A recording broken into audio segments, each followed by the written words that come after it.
Speaking of gross things that I hate, let's talk about some goiter sauce, everybody. Let's do it. Very good segment.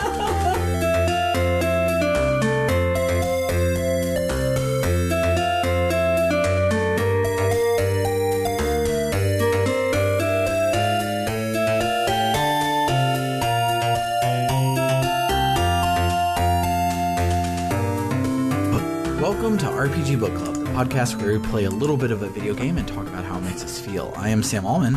I am Elias Sailor Eli Warren. And I'm Maddy Grace Webben.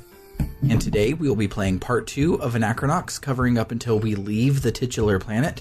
It's another really small episode, but the dungeons were getting long and we had a busy week, so sue us. Me and Maddy have... Please don't sue us.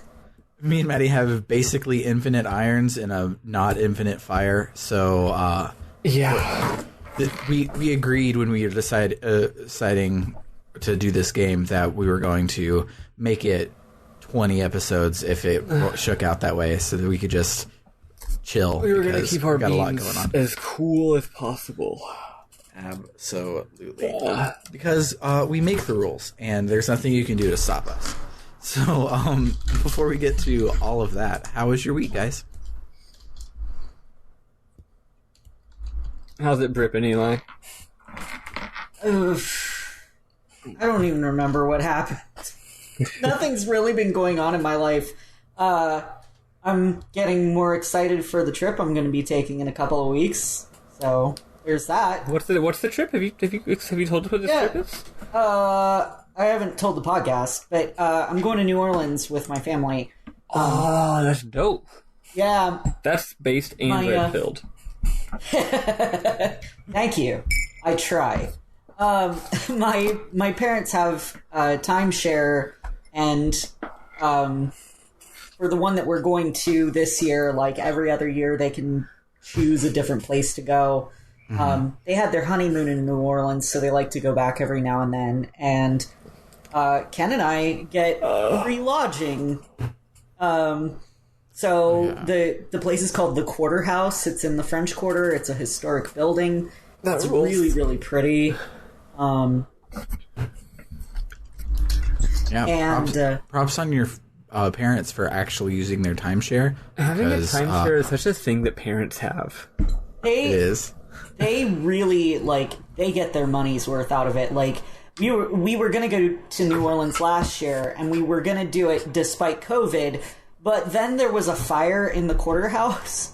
Uh-oh.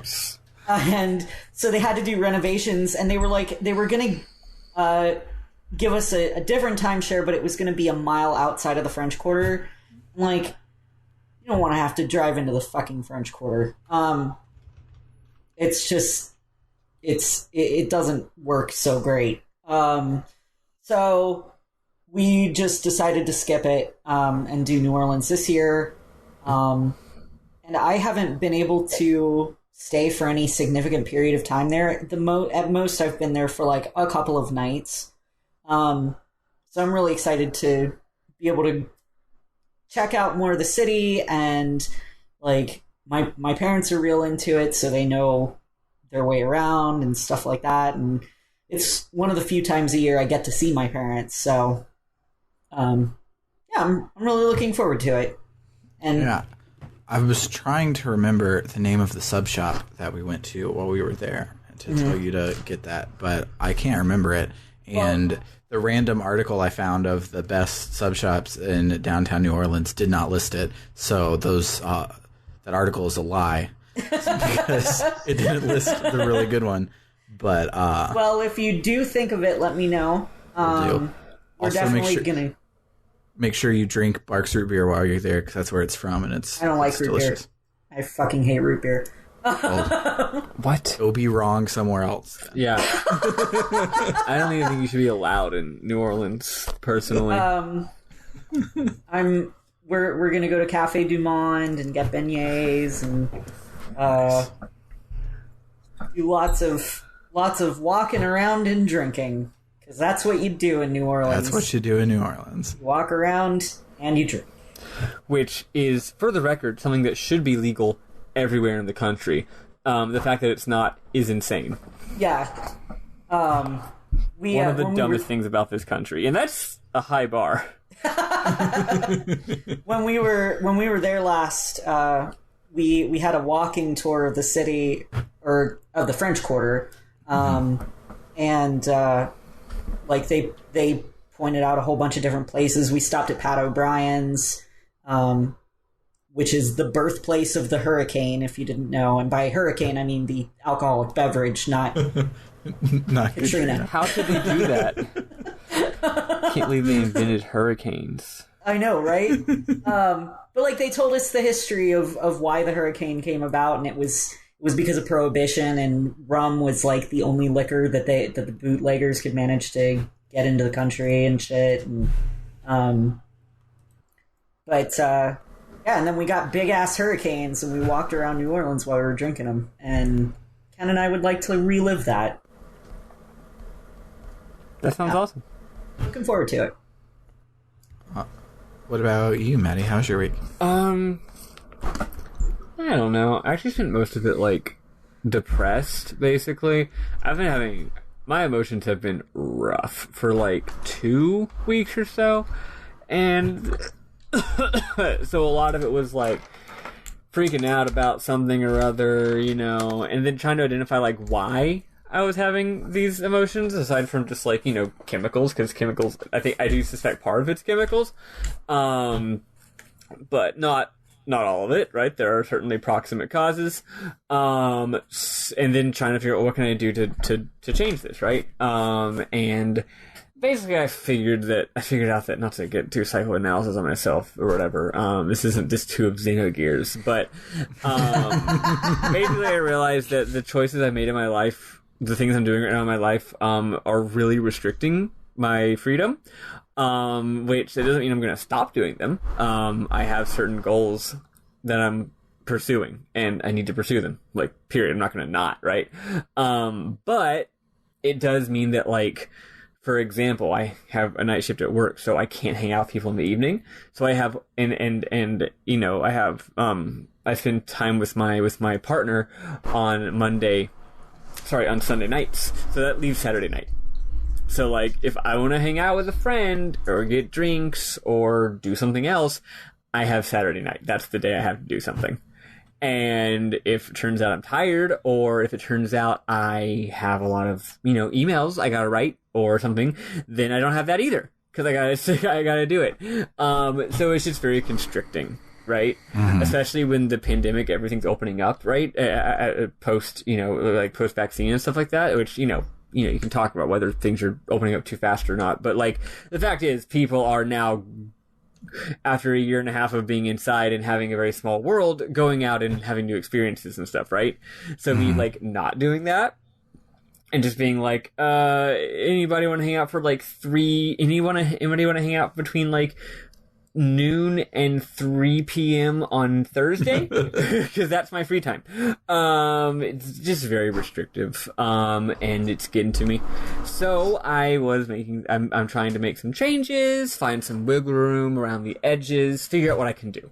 There's a few major things that I can't do, such as quit my night job. I can't do that. But there are other things that I can do here and there. So I've been working through it, and also part of it I do think is just some kind of chemical imbalance thing that I could maybe work on in the future, but bleh, it's a lot. Well, as we discussed before we started recording, that your chemical imbalance is not enough coffee today. So yes, drink more coffee. Just more caffeine, jeans. Yeah. Other than that, though, ABDC, always be drinking coffee.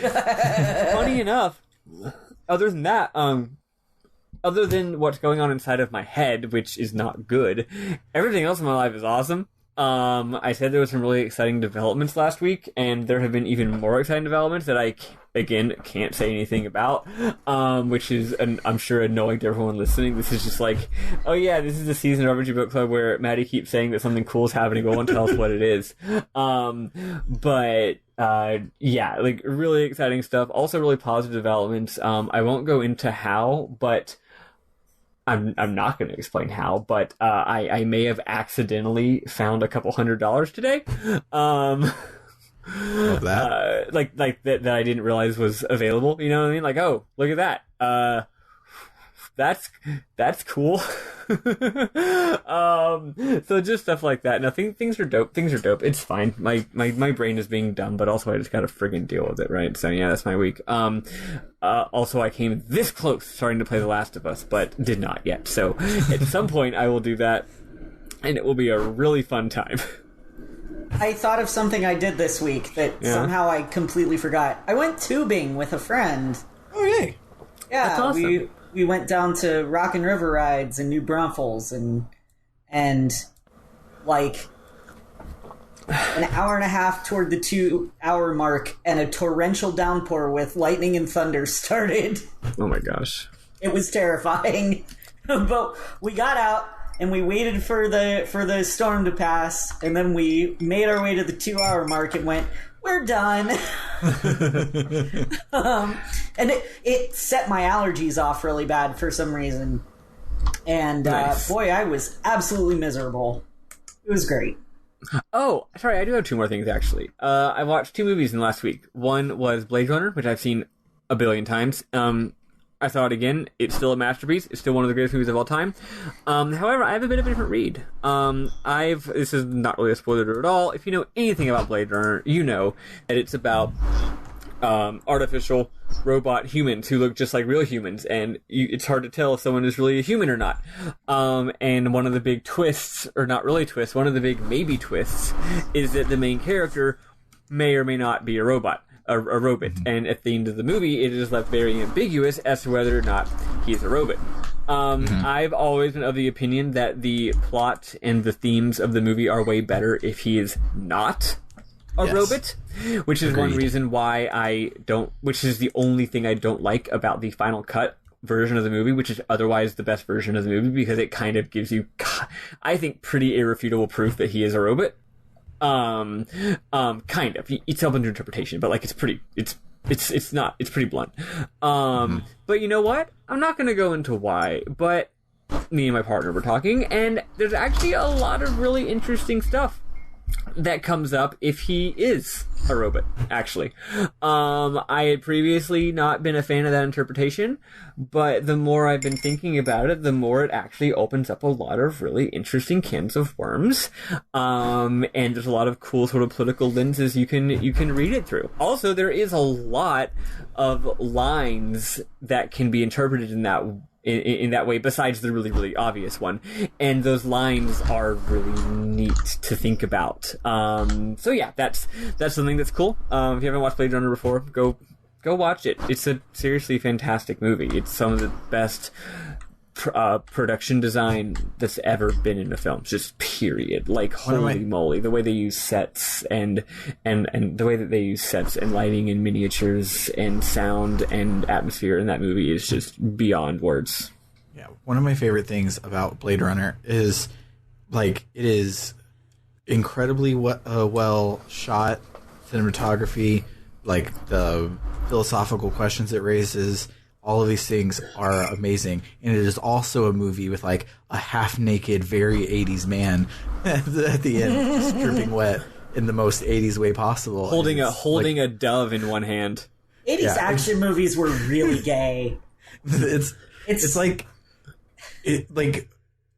probably 93% of the movie is impeccably timeless, and you can watch it whenever. But that last 7%, you're like, oh yeah, this came out in the 80s. Sorry, we gotta live through the 80s for a couple of scenes. That's totally true. But also, what's cool about it is that you mentioned, like, I feel like when a lot of people watch this movie, they come back thinking like, oh, I thought this movie was super deep, but it really isn't.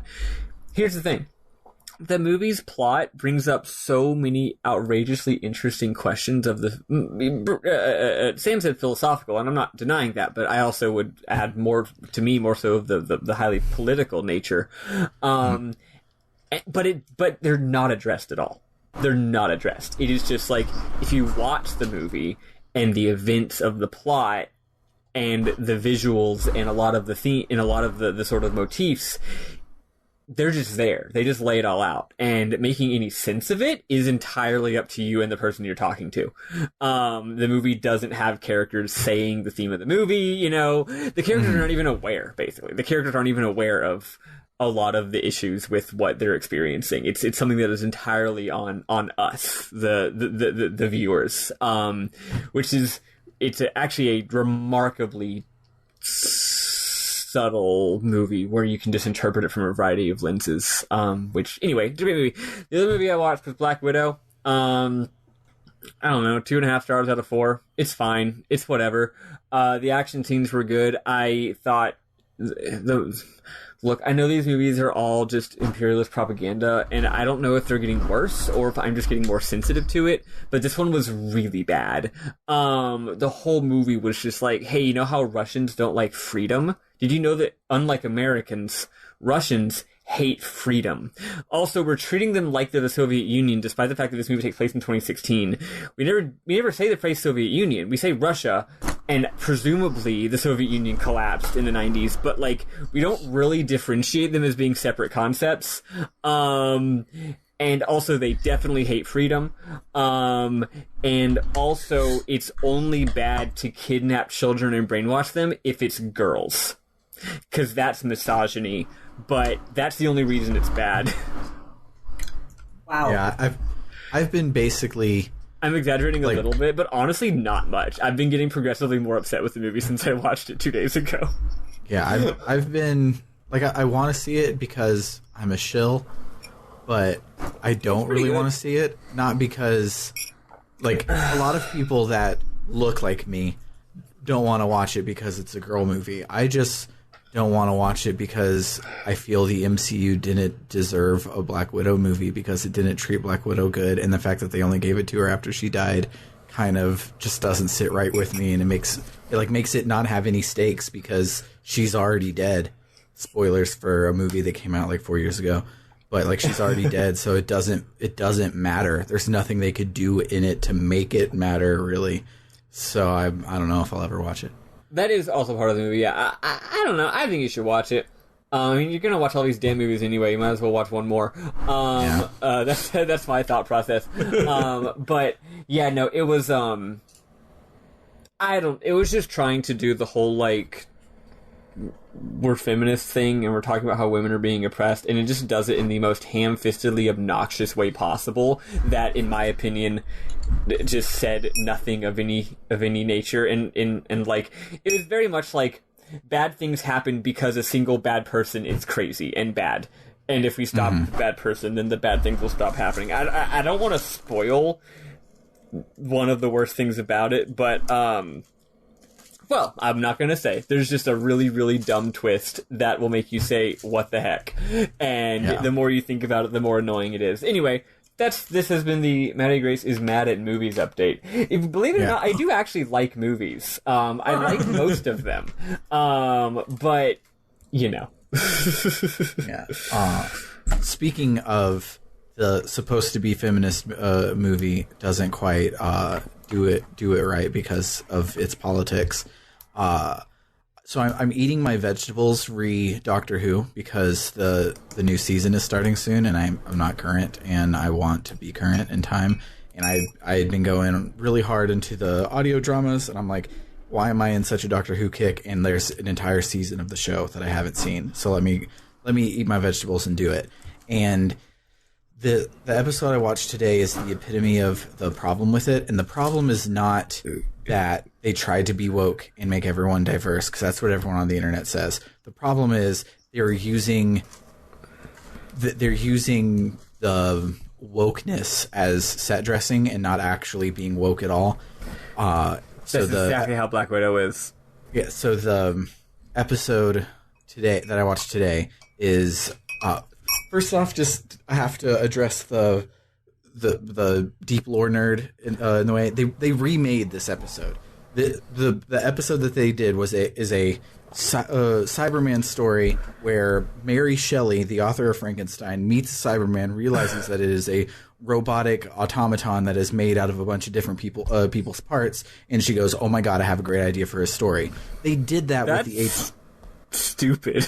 It's stupid, but it's like. It's campy, par for the course Doctor Who stuff. Well, they did that with the Eighth Doctor in like 2007-ish in audio, and him and Mary Shelley went on several adventures together, and the thing was a focus on how kick-ass this girl in history was in a time where every girl that wrote books used a pen name and she didn't, and she still did all this cool stuff because girls are awesome. Hell yeah. Positive thing. This one, however, besides the fact that it erases the validity of one of my favorite sets of stories because you can't do this story twice and it makes sense. I mean, you can timey-wimey. They've hand waved it already. But and this time it's not like the whole point of the episode is obviously we need to make Mary Shelley, the author of Frankenstein, meet the Cyberman, the monsters based on Frankenstein. That's our big joke point of the episode. So then why is it Percy Shelley, her husband, that I didn't even know was a writer? He is actually an extremely famous poet. Yeah, I've found from this episode that he's an extremely famous poet and all of this stuff, but he's such a famous poet that his poems inspiring people makes him a fixed point in time, and so the doctor has to save his life to do ABC XYZ and all of this stuff, and it suddenly gets into like capitals all around great men of history. History stuff, and it's like at the expense of Mary Shelley, where it's obviously was her episode and she's basically not even fucking in it because everything is focused around how important her husband is, and they do this a lot. Like the current TARDIS team is the Doctor, a girl for the first time, the I don't know anything so I ask a lot of questions companion, which is usually a blonde girl, is a black man this time. Awesome. The I know a lot of things and I'm a go-getter and I get shit done companion, which is usually a white man, is now an Indian woman. Awesome. And then the comic relief character, which is usually a robot, is this old white man named Graham. Well, the only one of those people with character development is Graham, because his wife, who is a black woman, gets fridged in his first episode. And it's like all of this, like, so close, but not actually quite there sort of stuff with it. And I've been having a lot of feelings. And I also have feelings because the twist at the end of this season, not that either of you care, is that the Doctor, instead of just being a normal person who has a normal alien person there was nothing special about them, they just decided, you know what, I have the ability, I'm going to help everybody. No, it turns out they're Space Jesus now. And, this is when they made that shift. Okay. Yeah, and so instead of just being a normal person who always saved the day and was great because of their deeds, no, it turns out that the Doctor is the chosen one, and it's kind of fucking stupid. It makes me really mad. But Doctor Who has survived the 6th Doctor being very stupid and made a lot of people mad. It has survived the 8th Doctor being very stupid and made a lot of people mad. And the 8th Doctor has ended up being my favorite. So I look forward to 30 years from now when the 13th Doctor has her audio dramas on Big Finish and they turn her around. But other than that, I'm just really excited for the Steam Deck, and that's my week. Oh, yes. I reserved a Steam Deck as well. Yeah, I'm going to reserve mine tomorrow because the first 48 hours is scalper proof. So I want to get in before the scalpers start scalping, but late enough in it so that I'm far enough down the queue that I don't have to miss my shot in December when they're all ready. It'll be past tax time when I actually have the money to buy it. So I want to get in before it's impossible, but I don't want to get in right away because I'll have to say no and then you don't want to get in where it's not financially viable. Yeah. So I'm getting my thing in tomorrow, and hopefully that'll put me. Hopefully it'll put me like right in the middle of March when I get all my tax return, but at the very least, put me sometime next year.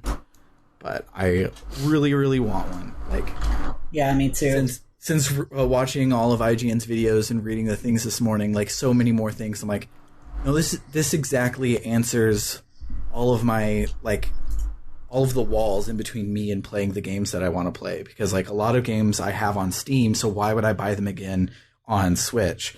Because I don't have the money to just be buying the same game all the time. Where it's like, oh, I have him on PS5, but like Summer's hanging out in the room, and I worked long hours today, so I want to be close to Summer. So like I can't go be playing on the PS5. I need to be here. It's like, no, like because it's a PC, I can install Game Pass and PS5 Remote Play and all of the emulators I want to.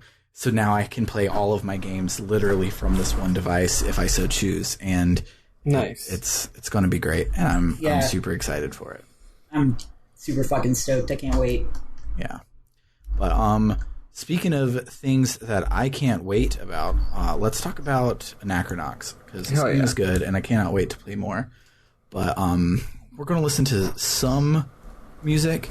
Kind of all sounds the same, so you probably won't know that it's something new. But, it's all good. Very atmospheric. Yeah.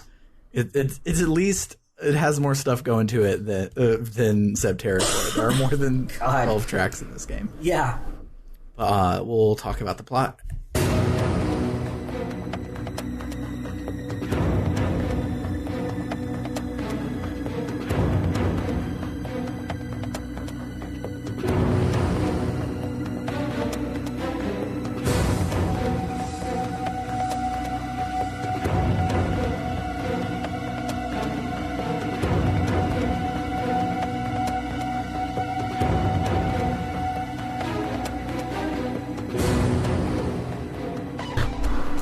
So when we last left our heroes, we got a size 5 helmet for Grumpos, and he acknowledged our detecting prowess, so he agreed to hire us as a bodyguard for his trip into the Mystek tunnels. As soon as we get outside, Fatima tells us that since the way to the tunnels is blocked by a Melfalden door lord, we have to find another way in.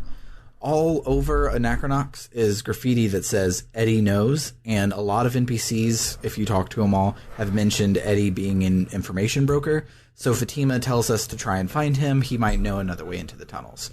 So we go talk to our friend Conrad, who tells us that Eddie is an amazing information broker because he knows everything going on in Anachronox, and he keeps track of everything constantly all the time, visualizes the whole of the planet in his mind at all times. Kind of drives him crazy, but that's why he's so good at his job.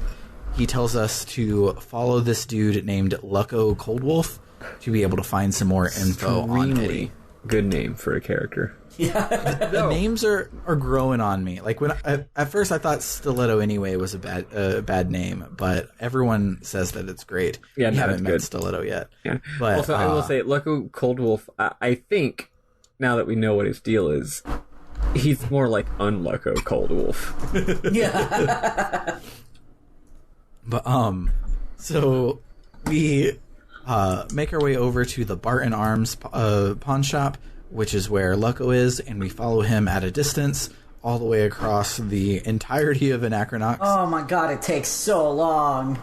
It's a long walk. And it's the part we haven't been to yet either, so it's like you're going in all these back tunnels and stuff, which is neat, but it does take a while. And the only thing that I like about it is if Lucko sees you, Fatima is like, hey, he's noticing you, go and hide. And not, you instantly have to start all the way over. Yeah. This game has a lot of mini-games because, remember, this is an answer to Final Fantasy VII, and Final Fantasy VII has the most mini-games in any RPG. But unlike the ones in Final Fantasy VII, these are trivially easy, and it's just a fun way to get... easy. Also, fun fact is, before this one starts, they actually save for you. Yeah. I don't know if you noticed this, but yeah, this is the part in the game when this happens, right? Where you see the guy, and then I think Grumpo says, okay, we gotta be really careful. I went ahead and touched the time minder on the way here. So the character off screen saved our game for us in universe, which is really funny. But even so, I got it on the first try because it's impossible to lose. Yeah. If you get too close, the game just says, "Hey, back up, buddy," and then you do. Yeah. And it's great. So when we eventually get to a diner deep in the Anachronox Tours area of the bricks, and inside we see that Lucko is talking not to Eddie, but to someone else. I don't remember his name. The Let's Play has their subtitles off, so I do not remember what his name is.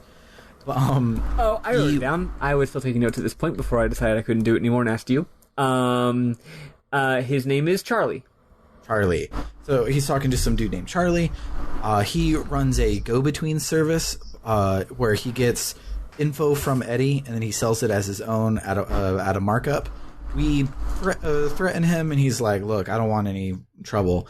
Eddie lives in the junkyard. Just when you go to see him, make sure you bring something chewy and stinky as payment. I hate this so much. I truly do. This part's gross. It's real bad.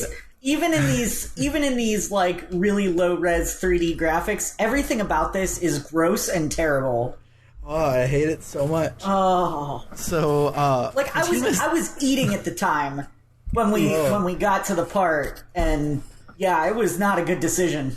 Oh, gross.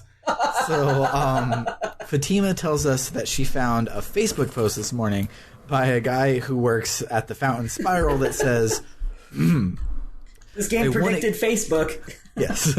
They wouldn't give me no workman's comp, so I've been out of work. Ain't even got me a change of clothes. The sock on my infected foot is all stinky and chewy from the pus. No. Oh, I hate it. God, I hate it so much. Expect to hear me screaming in anguish a lot tonight, because there was just... so much gross shit. We make our way to the Fountain Spiral. If you're me, you're really tired and you get really frustrated because he's not at the Fountain Spiral. He's at Sordo's, the new area that opened up close to the Fountain Spiral. I didn't know that Sean Connery was in this game.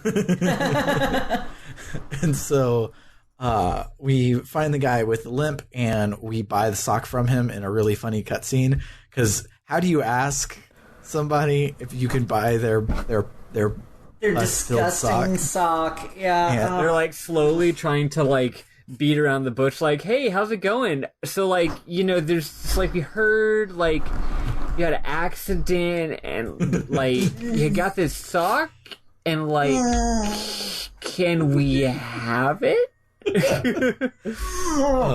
And it's so gross. So fucking squeamish. Like this whole part, like you know that feeling. It's kind of like anxiety when you see something that just really like makes your skin crawl and like your stomach do flip-flops and shit. And yeah, like I had that throughout this entire playthrough this week. Yeah. And I'm getting it again now, and it's awful. So keep making horrible whimpering noises. I kept thinking this reminded me of something, and I realized what it is. It's that SNL sketch where, in the movie theater, the Can I Have Your Number sketch that we all watched a million times in high school. I didn't watch the guy is asking for a girl's number in a movie theater in a really annoying way. He's like, can I have it? I think I know the one you're talking about, yeah. That's it. I mean, that's the whole bit. It's just, what if a guy was annoying? Which is one of the fundamental types of humor. What if a guy was annoying? What if a guy was annoying? I ask myself that all the time. There's like five fundamental elements of humor, and it's like, what if a guy, and when I say a guy, of course I mean guy in the gender neutral term. What if a guy, although it is often funny if it's a guy, sometimes. What if a guy got hurt in a funny way? What if a thing was bigger than it normally is? What if a thing was very much smaller than it normally is? Yeah. What if a guy was annoying? What if something exploded out of the blue for no reason? That's true. That's also or one. burst into flames. Yeah, that's also good. One of those. Although I think that's usually paired with what if a guy got injured. Though you're correct. It's not exactly the same. I feel like there's actually one more fundamental type of humor. On Hyper, you said if a person has a funny voice. Oh yeah, what if a person has a funny voice? That's the other one. Or what if a person looks, sounds, or moves in a funny way, and not in a way that is like disparaging of anybody, like Ministry of Silly Walks, right? So those are the in case for any humorists out there. You don't need to write jokes, okay? You don't need to be clever. Setup, payoff, no. They have played us for fools. We have never needed setup or payoff. All you need is a thing too big, thing too small, guy talk funny, guy get hurt, and guy is annoying. That's all you need. That's all you need. So, we make our way to the Junkyard, which is our first mini dungeon. It's basically just a lot of fights in a hallway, but it is non-trivial to navigate. Because while fights take place in the real world, and you can look at and see where you are while the fights are taking place, you still get a full screen battle results, and the camera cuts during the full screen battle results to then be behind your character again. So I feel like I never know where I'm going when I get out of a battle, and because there's so many battles here, and it's not a straight hallway, it's a curlicue hallway, I got turned around a whole lot. Yeah. But so we barge into Eddie's office, skipping everyone in the really long line, and we demand answers, and he demands payment first. And so we're like, nope, we don't even know like if you're the real deal. We're not giving you this sock. And but then Eddie mentions Fatima, so Boots is like, okay, you obviously know your shit. Here's the sock. So Eddie eats the sock, and we have to watch. And he animatedly chews the sock, for a and we have to watch. Long time. Like, way longer. Like, time slowed down when this happened. It was so gross and uncomfortable and just... It's yucky, it's gross. I don't like it. I don't like it. Why did you make me play this game? Please tell me there's going to be no more of this shit. I have not played it, so I can't. I know you don't know. I just mean like the audience, like someone who's played Anachronox, email us because no one uses our email. Yes, and tell me if it continues to be fucking gross, so that I can prepare myself emotionally. Yes. So he tells us that the Mephodon Doorlord has a secret that relates to his brother. And we're like, cool, what's the secret? We'll blackmail him. And he's like, no. All you need to do is say brother, but like wink at him, and it'll be enough, and he'll let you get past. I love the Doorlord, by the way. Me too. He's great. So y'all know the backstory behind Doorlords? No, and you said you were going to tell us. So yeah, tell us. It was going to be one of my mem-moms last week, but then we didn't get there. In NPC, I talked to a lot of NPCs in this game, and they all give you just oodles of world lore, which makes notes a little bit hard to take because sometimes I worry that this is actually part of the plot, you know? And I mean, like, you know, the line between world building and part of the plot is fuzzy, right? Mm-hmm. So anyway, it turns out Doorlords are like... They're raised from birth, like genetically altered and raised to be guards their whole lives. And like, I think it's to the point where like when they're in the womb, darn it, did I delete it? I think I may have cleared my notes from last time, which had this on them. Hold on. Where is it? Yeah, I guess I shouldn't have done that. That's a dumb thing to have done.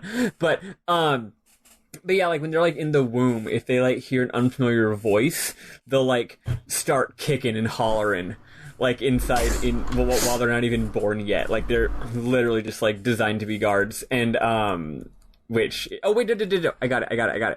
I remember now. I have a picture of it on my phone. I'll tell you all later. Go on. Okay. So yeah, they're weird. Is the point. So we head all the way back to the tenements area where the Doorlord is guarding the door to the Mystic Tunnels. We mention his brother, and he's like, oh, wow, you're really good at blackmail. So not gonna we're just going to sweep this under the rug. But because I'm a door lord, I genetically am not allowed to leave from the spot that I'm guarding. I love it. But I can tell you that there's a hole in the wall right underneath my feet, so you can just go under the bridge and get in. So we do that. We make our way through the second dungeon of the week, which was when I started to really like the battle system in this game. I just wish that the animations were faster, but that's basically every early 3D game is animations were slow because they were slow. But I did a whole lot of like moving around the battlefield and dodging things and planning out my turns and like getting the groove of stuff. Still wish that it was a menu and I didn't have to click on the buttons, but what can you do? But here it is, just a little bit. While they're still in the room, they're taught to keep watch over their mother while she sleeps, and they listen while the mom's sleeping. And if there's danger, they kick and wake their mom up. That's cool, but nuts. Yeah. We're basically really shitty Spartans. Yeah, in a sense. That's the screenshot that I got of it. So in this dungeon, there's a boat mini game. It's kind of hard compared to the others, but if you lose, you can be like, dang, you blew up and the boat blew up while you were still on it, and so you died. And you can have a, can I try again? Or a, can you just pretend that I won the mini game? And you can click that one, and then it just puts you at the end of the mini game because you can just pretend that you won. Extremely good. It's amazing. That's good user experience right there. Yes. At the end of this dungeon, there is a boss fight that is really, really easy because if you read its movements, it's trivial to take no damage, and he heals himself every other turn, but he heals himself for 150, and Grumpos with his new staff that he got in this dungeon was dealing 300 on his own, and Boots was dealing like 175. So in between his 150 heals, he was taking like 750 damage. So you just kind of do the thing and win. But I still liked it, even if it was trivial. It was especially trivial for me because Grumpos and Sly were doing like 700 damage by that point. Yeah, it was fine and chill for me too. Yeah. But so we do the thing and then we win. And I think it would have been cool if there was like mooks or something that it would like make dodging him be harder, but like standing on the platforms or something so you couldn't move there. Yeah, so you'd have to like make it a little more interesting, yeah. Like, there's one in my way. I need to, instead of attacking the big guy, I need to take this one. So it would be like a risk reward situation. But here it's just do the thing it needs you to do on every turn. So after the fight, we make our way down the tunnel and we find a weird stone on the floor.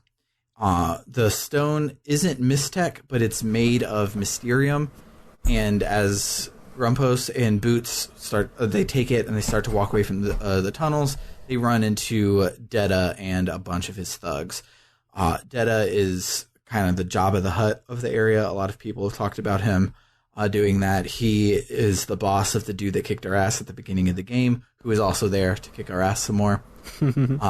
Deja demands the stone. Grumpos is like, I don't have it. And Deja goes to is basically like, oh, I'm going to kill you and take it anyways. So Boots takes the stone from Grumpos and gives it to Deja. Deja threatens to kill Boots if the money that he owes him isn't given to him by, I think it was that Friday. So Grumpos is pretty upset that Boots would turn over something that valuable. But Boots is like, it wasn't my job to get you a stone. My job was to be your bodyguard through the tunnels. He was going to kill you if you didn't give it to him. Me stealing it from you was me saving your life.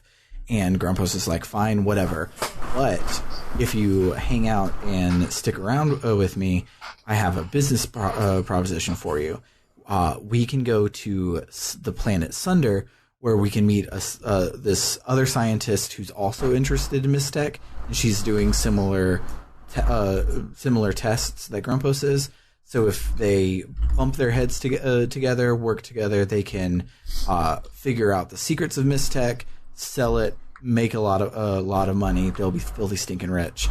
Boots agrees because he has no other money prospects. So they decide to head to Cinder Station, where they can catch a shuttle out to Sunder. So we now head back out to the Anachronox tour section of the bricks, and along the way, you can finally get the batteries for PAL if you want to, and so you can go get a third-party member, and I did that, and I love him, except his voice acting is real bad. It is. It's terrible. Really Horribly bad. It's as if Meatwad was doing a Gur impression, but without the charm of either of those voices. Yeah. Like, I love Meatwad's voice and I love Gur's voice, but doing them at the same time was just bad. And not a good choice, no. No, but his writing is great, and I love him. So, at the tours, there's a cute scene for both Grumpus and Pal. Pal can talk to a robot there who's preaching the evils of robot slavery, and he makes some incredibly valid points and gives Pal a weapon to use for when he decides to turn on us, which I think is great. I love that scene. Then Grumpus has a scene where you can use his Yammer ability to talk the ear off of a guy that can't decide between what tickets to get, and so he talks his ear off, makes the guy like give up. Which is the first time I managed to actually use this skill. Did y'all manage to use this skill before this point? I used Yammer in a fight, but... Yeah, I used the fight version, but not... Yeah, I tried using it to, like, you know, like NPCs or something, like, what does this do? But I had yet to find a use for it. Yeah, there was a guard, like, blocking the way somewhere, and I thought, oh, this will be it. Like, I'll talk the ear off on the guard, and then that lets me get past. But no, it's not obvious when to use it. But, so, I think, based on the guide that I've been using, I think that's the first time that you really get to use it. Okay. Maybe it'll start cropping up more. Yeah. But, a lot of games, when they have somebody that talks a lot, they take off there, they put it on the text boxes on autoplay, so it goes by so fast you can't read it. But this one, no, it lets you read the entire thing, and it is a rant on the evils of capitalism, specifically through the company OneGate, and it's actually really great, and I love it. There's a lot of good lore there. But, so you talk the guy's ear off, he moves out of the way, you can buy your tickets to the station, so you head on out, go to the station, which is where we saved for the week. So let us listen to some other music, and then we'll talk about our memorable moments.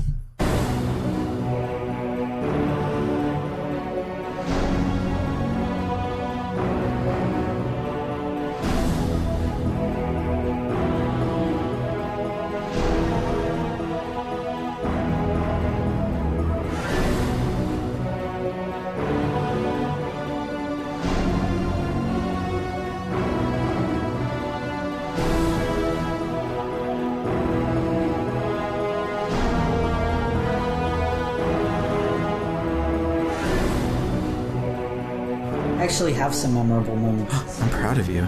Yeah, I wrote them down for once in my fucking life. All right, then you go first. What do you have? Okay, great. So, after you get the helmet, it's like a Babel fish, so you can talk to the Brebulins, however it's pronounced, and find out what they're saying. And so, like, there's one Brebulin, who a guard is threatening. The Brebulin says something like, "Oh, do whatever. My skin is tough enough to handle it." And the guard says, "And how about I run you into the station and hook you up to the old suponic combine?" To which the Brebulin responds, "Oh no, not the tickle machine." Nice. Let's see.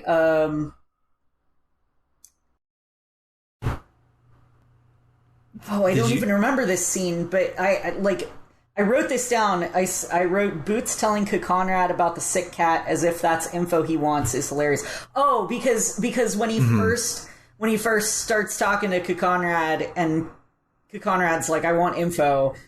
Boots is like, I hear some stuff about a sick cat. He's trying to get away with whatever. Doesn't work in his favor. I also, so the guide that I have has been integrating side quests into it. And so, like, I've done some of them just, like, as natural progression along with the guide. And one of the things is it wants you to take photographs of these things called bipedries. And because there's a guy who is really fascinated by them and says, like, oh, there's some super rare ones that are actually red. And if there's like 8 of them in the entire universe, and if you could find all of them and bring me pictures, I'd be so happy. And at one point he tells you, whatever you do, don't call the bipedries bippies, because that's offensive. But bippies is adorable, and I'm calling them that. Wow. I can't believe I know. There's our heated gaming moment of the week. Yeah, controversial opinion. Eli of all people. I'm gonna be canceled after this. I know it for using the B word. Bippies. Grumpos's Yammer skill is fucking hilarious in battle. Like, so he literally starts just like babbling and yammering, like he's making all these like old man noises, and he's saying something over it that's completely incomprehensible while also making old man noises. Random symbols start shooting out of his mouth. He shows up on one side of the screen, and then he shows up on another side of the screen, and then he like shows up right in the middle of the screen. His face is like right there, and it's really, really funny to watch every time. If only it didn't take so long, I would use it every single fight because it's hilarious. Yeah, and all it does is it stuns them for one turn, which it's way too long of an animation just to get a stun, but I would use it all the time if I could. I'm going to curse us all to hear this line. I've got a sock that eats like a meal. God, Boots, why? Oh, hate it. Hate it so much. Yeah, well, I've got a meal that eats like a sock. Actually, I can just say, honestly, I can just put words together. I can do it too. Yeah, honestly, after all that, a meal that eats like a sock is just as bad, like contextually. And then the last thing was that I noticed that all the elevators have little slogans on them that cycle through. Yes, while you have the window open. They're so good. Yeah, so these were some of the ones that I particularly liked, and thought were interesting. Descend with distinction, large and roomy. Come on and ride us, which is just great. Riding Corticom style, 2 choices, up and down. And everyone can't be wrong, which suggests to me that this is a monopoly. This is the only way to ride the elevators, is the Corticom way. Yeah, I thought those were great, and I like sat there and watched them for a while as they scrolled through just to see all the different ones. That's amazing. That's all I got. All right, so speaking of talking to the aliens and really gross stuff, so in the diner, one of the scenes there's a Berlubin or whatever eating like a literal pile of shit with tentacles hanging out of it. I took a picture of it. It's disgusting. It's super disgusting. And so if you talk to him, he says, "Oh man, they forgot my goiter sauce," which is just. That was it. That was one other that I had, because that word came up again, and it's at the end of Grumpos's yammer with the guy in front of the ticket booth. He says, I took a screenshot, and that's why I forgot that I had it. He says, "Can you deny it?" can you look me in the face and say peanuts and monkey farts, as my sister was keen on saying? This was back before the sudden appearance of a goiter on her, and then it cuts off. Gross. Yeah. What about you, Maddy? Do you have... let's some? see. If you go to one of the area where you can get a ship to exit, but you can go there earlier. I was just exploring, so I got there, and Fatima was like, "Buddy, you can't go anywhere until you completed your tasks." There's a guy named Captain Baja, and he just says, "Hast seen the white whale?" And I'm like, that's, it's like, Captain Ahab, Moby Dick. Is this going to be some kind of extended bit? But unlike every other NPC in this game, he just has that one line of dialogue. He's asking me if I've seen the white whale, and I'm like, I haven't. So stay tuned to see if they develop this into like a fun little subplot, or just a cute little thing that you can notice, or if it's just a single line of dialogue. And someone had the job of writing some NPC dialogue, and they couldn't think of anything, so they thought, I don't know, I just read Moby Dick, so what if this guy's after a white whale? Kind of underwhelming as far as Moby Dick references go, but that is my brand, so I have to mention it. Speaking of single text boxes, did you talk to the prophet? I don't think so. Okay, so there in the Anachronox tours, like right before you get onto the ship, there's a guy like street preaching, and he says, "We have no past, we have no future. We are forever frozen in this brief moment of time, forced to repeat ourselves in a vicious loop. If you doubt me, listen to yourselves. Try and say anything besides the one or two meaningless lines that you've been granted." So then, I missed the first line. The first line is, "We're all just puppets in a game. There's no point to our existence except for the few pointless words put into our mouths." And one of the guys watching, his name is Patrick, and he goes, "He's crazy. I've got plenty to say." And if you talk to him again, he says, He's crazy. I've got plenty to say. Oh, I love a good fourth wall break. It's so a good diegetic fourth wall break is just... Yeah. Yeah, and also it ties into the whole, like, I don't know, like, there could be time-wise stuff going on as far as I know, like with the time winders seeing all of existence at once, or the time minders. I'm just like, maybe there's something here, or it's just a silly joke. Last week I was wondering if you use the camera for anything, or if it's just for fun, and as we've already heard, you do use it for things.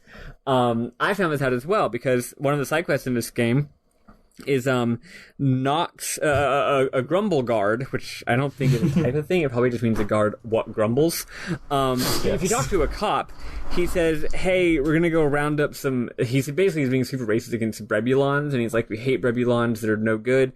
We're gonna be rounding them up soon. So if you can take a picture of 5 different Brebulons in the bricks, I'll give you 100 loonies a head, and make sure you fit their whole bodies in the frame." Did you already mention this? I didn't mention it, but I have done it. Oh, okay. I was worried that maybe I'd spaced out or something. No. Yeah. So he's like, "Hey, but here's the thing. 500 loonies is pretty good. But I'm not gonna fucking give pics of Brebulons to the cops. I'm not doing that. That's stupid. So I didn't do this side quest. But that is theoretically a side quest that you can do. I'm a bastard. I did that one. So I helped the cops by tattling on people, but not with that side quest. I did it where there's one where he's like, "Hey, there's people being dangerous on the road." Oh, the motorcycle dude. Take a picture of the dude on a red motorcycle. He's been like nearly causing accidents all day, and we need to catch him. So I hate people who drive motorcycles. They do almost always cause accidents. So I gladly turned my ass around, waited for him, and this motherfucker is like doing like corkscrew spinnies diving through traffic. And so I gladly took a picture of him and gave it to him. Guy. Just so everyone knows the real politics, I will still never call the cops on anyone and not do it, because because you're an asshole doing spinny flips on your motorcycle and causing accidents, you do not deserve to be given over to the death squads. Yeah, I do not. Don't do spinny flips on your motorcycle. Don't do that. In addition to that,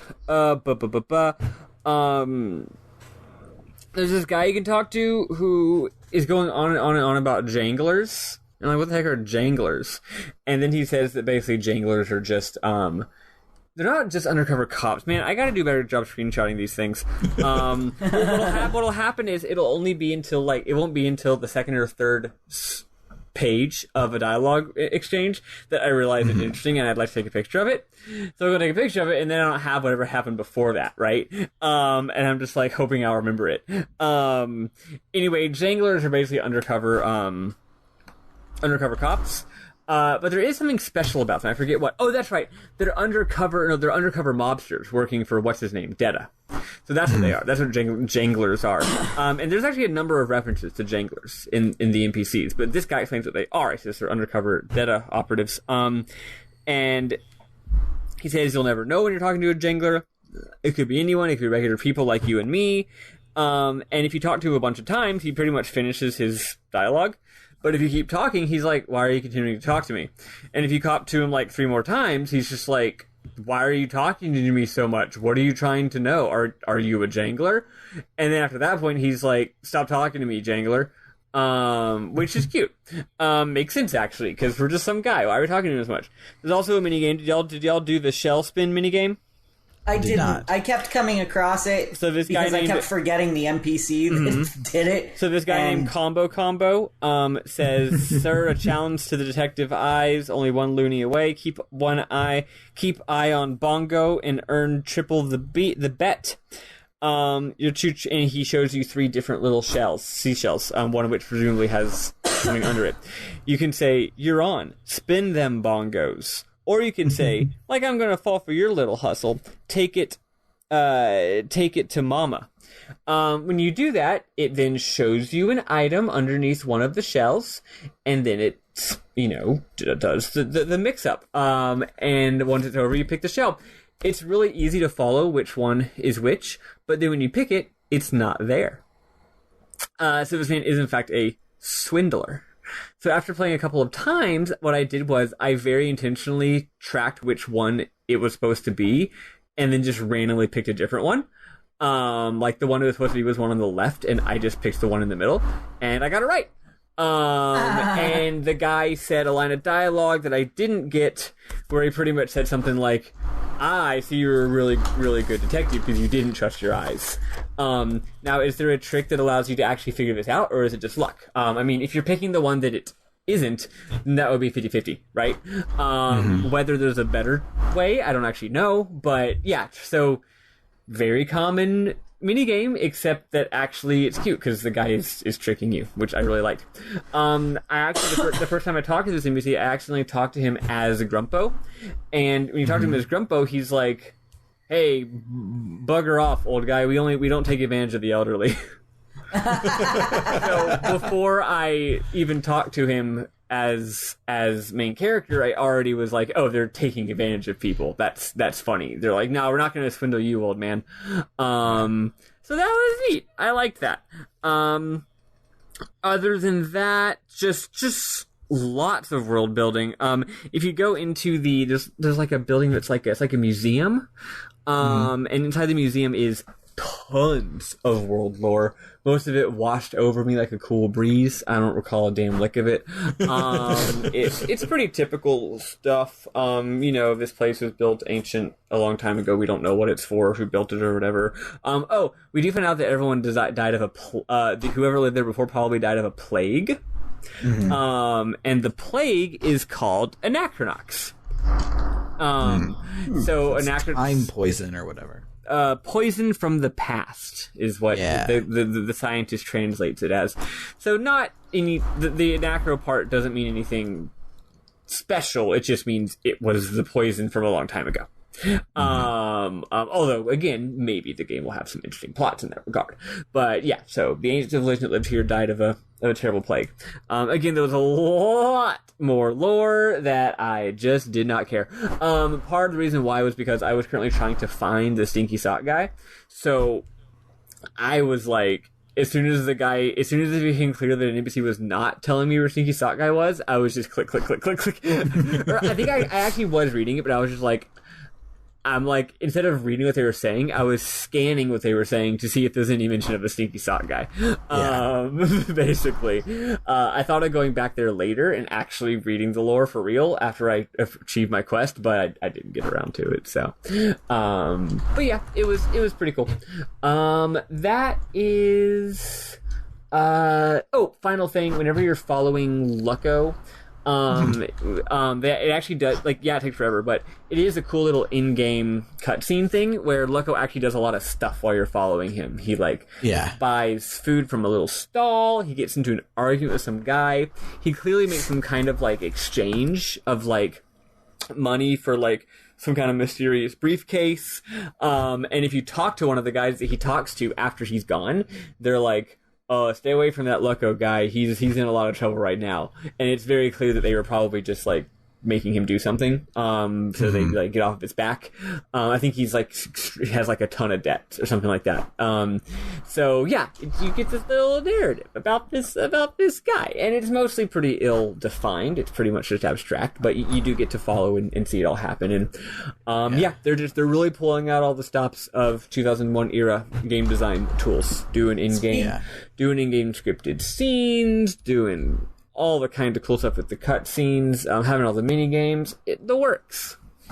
Speaking of NPCs just doing random stuff, I don't think we brought this up last week, but before you could get into the Casinox area, like toward the Anachronox tours, there was a guard standing there, but if you waited around long enough and watched, there's some dude running around on fire.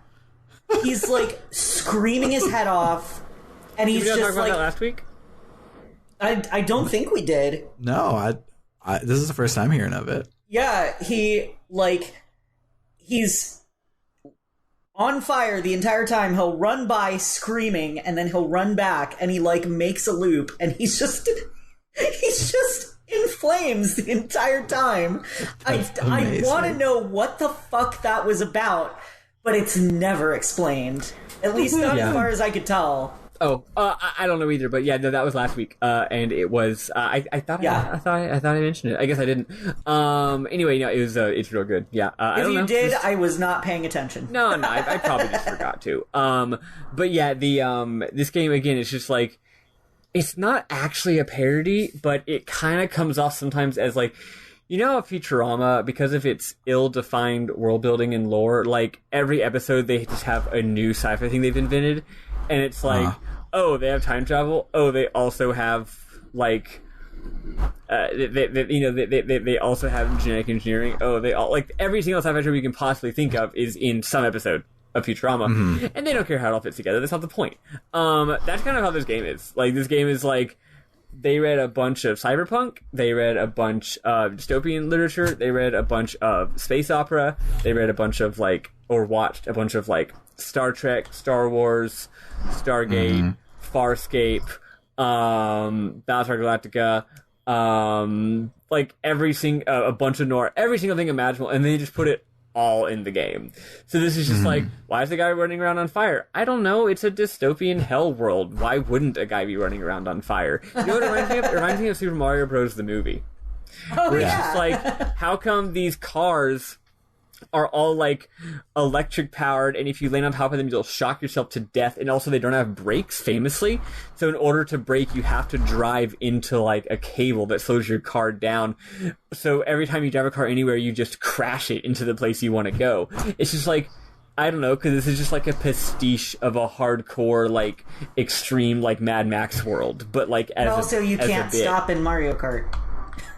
Except by letting go of the button, I guess. There you go. That was the only thing that I could think of.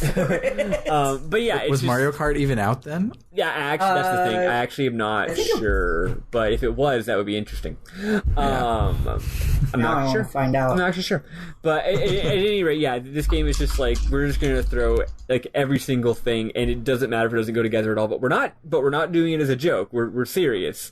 It's cute. It's fun. Yeah, Mario Kart came out in 92. Mario movie was 93, right? Yes. So There you it was out a year before the Mario movie. It could have been an extremely oblique reference to Mario Kart. Probably not, but I'd like to give them the benefit of the doubt and think that that's what they were going for. But this game is not a parody, but it does have its campiness dialed up all the way to the top, and it's very like you said, they just squeezed everything in, and the reasoning is because it's cool or because Star Wars did it or whatever. And I noticed a bunch of times this week where I would think it was an item, because this game doesn't do treasure chests, and they should, because the items don't look like crap on the floor. And if I didn't have my high-res textures, which made them pop out like a fucking SpongeBob episode, then I wouldn't know that they were interactable. But I will oftentimes think that it's an item, and I'll go over, and it'll just be like a tiny alien, like taking a shower in a steam vent right there.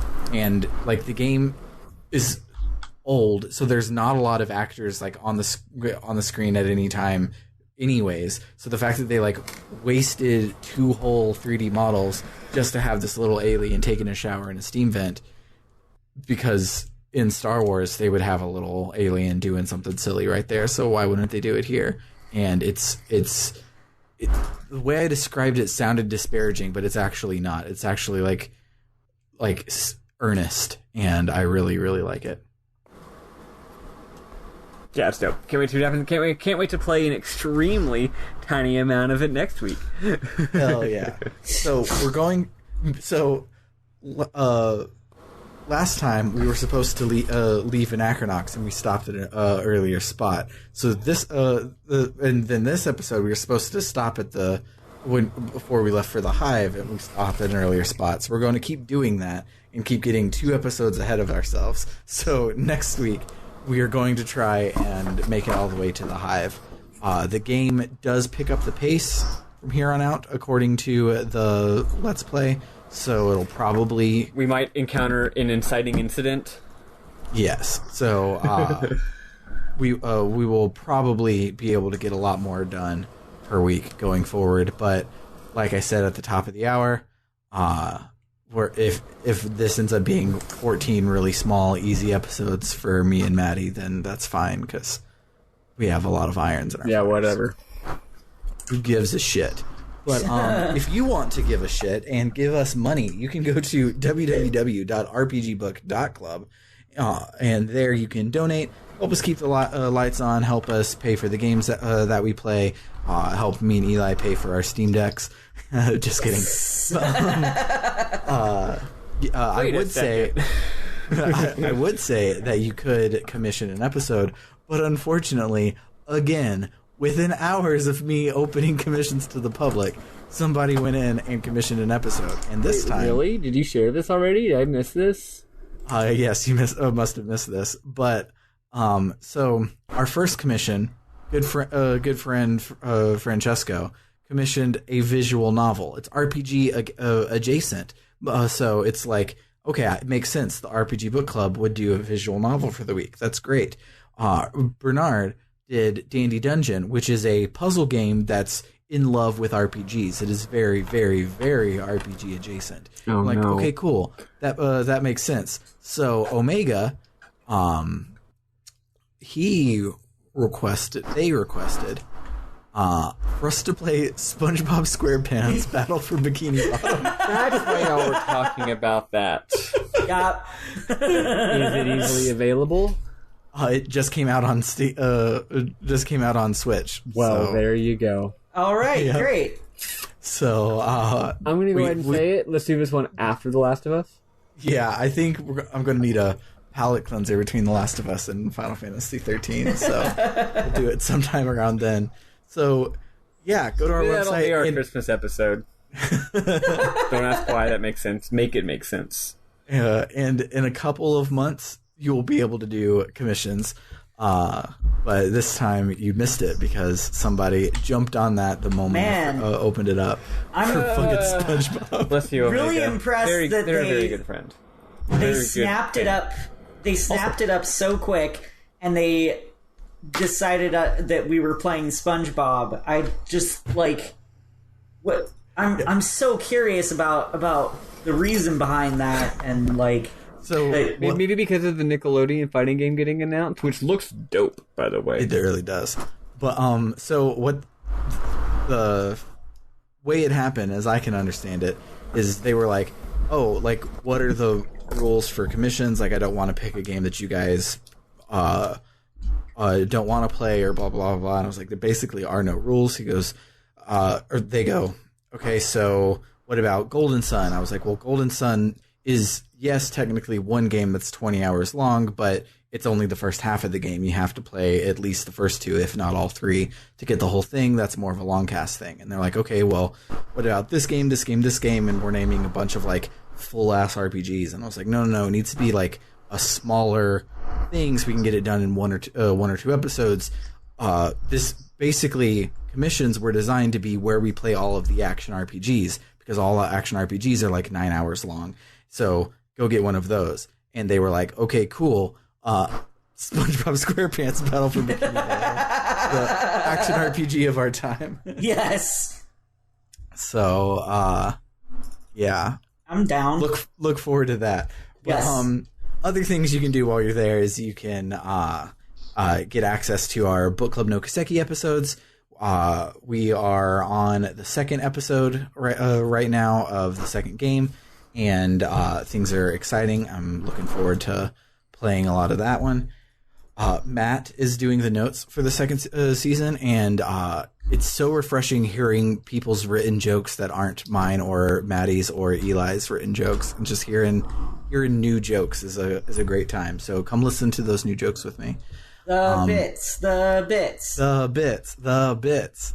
But you also can purchase merchandise there. I just opened up a merch store and had a bunch of orders right off the front, but haven't had any in a while. So go and buy our shirts. You can have the various logos on a t-shirt. You can also get a surprisingly really nice looking phone case, where the case itself is clear, but on the back it has our Persona 3 looking logo down at the bottom, and it's really cool. So you can show off the color of your phone and or your stickers or whatever you have on the back of your phone with a RPG Book Club thing on it as well. So, yeah, those are all the different ways that you can donate to our Steam Decks. I mean, to the podcast. Look, Steam Deck is going to make it way easier for me to play games for the podcast, honestly. Very true. Basically, the Steam Deck opens up PS2 games for Eli, because Eli doesn't have a PS2 game machine. But yeah, so other than that, there, as always, is links on our website to our Discord, where you can come and hang out with us and listen to these episodes live as we record them. For RPG Book Club, I have been Sam Allman. I am Elias Sailor Eli Warren. I'm Maddy Grace Webbin. Toodaloo, folks. Goodbye.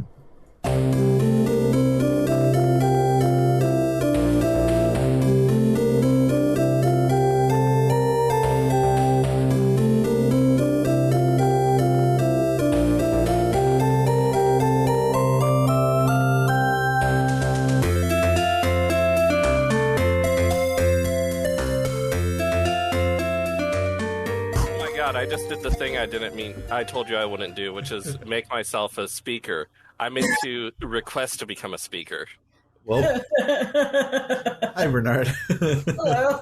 I just wanted to say sorry for keeping Maddy so late. It's okay. We don't like her anyways. She was very helpful. Okay, I'll leave now. There's someone that says exit quietly, and I think that's great. Get the fuck out of here. Well, now we know what we're going to have for the intro and outro of this episode. That's right.